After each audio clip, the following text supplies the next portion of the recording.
ఒరే, వీళ్లకు కొడుకుగా పుట్టావు కదా, దేనికోసం పుట్టావు అని, వీళ్ళకి నీకు ఏమిటి సంబంధం అని అడిగాడు మొదటివాడు.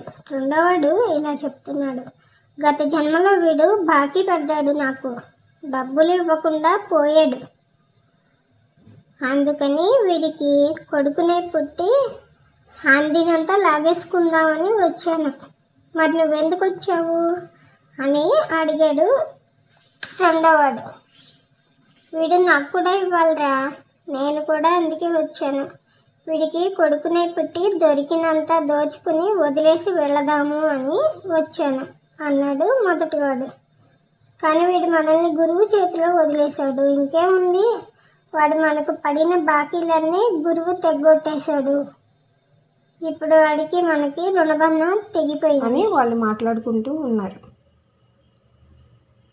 ఈ ఇద్దరూ కలిసి బ్రతికున్న మూడోవాడిని అడిగాడు, ఒరే నువ్వెందుకు వచ్చావురా అని.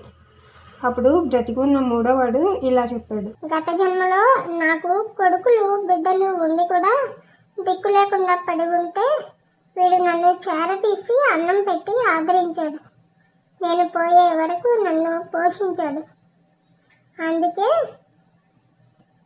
ఈ జన్మలో వీడికి కొడుకునే పుట్టి తల్లిదండ్రులిద్దరిని వాళ్ళు బ్రతికినంత కాలం కాస్త అన్నం పెట్టి వాళ్ళని సంతోషంగా ఉంచి ప్రశాంతమైన జీవితాన్ని వాళ్ళకు ఇచ్చి వారి రుణం తీర్చుకుందామని వీళ్ళకి కొడుకుగా పుట్టాను.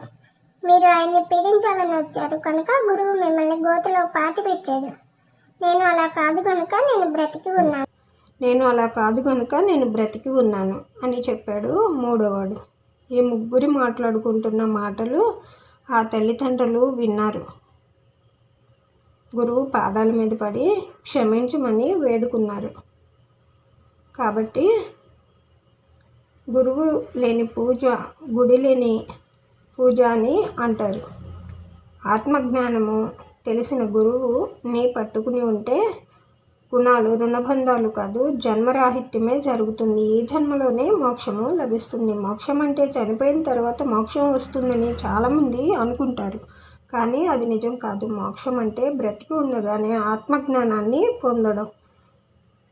దైవము ఏ రూపాలలో ఉన్నాడు, ఎక్కడ ఉన్నాడు, ఏం చేస్తున్నాడు, ఈ సృష్టి అంటే ఏమిటి, ఎలా తయారైంది, నేను ఎవరిని, ఎక్కడి నుండి వచ్చాను అనే ఆత్మజ్ఞానం మనకు వస్తుంది.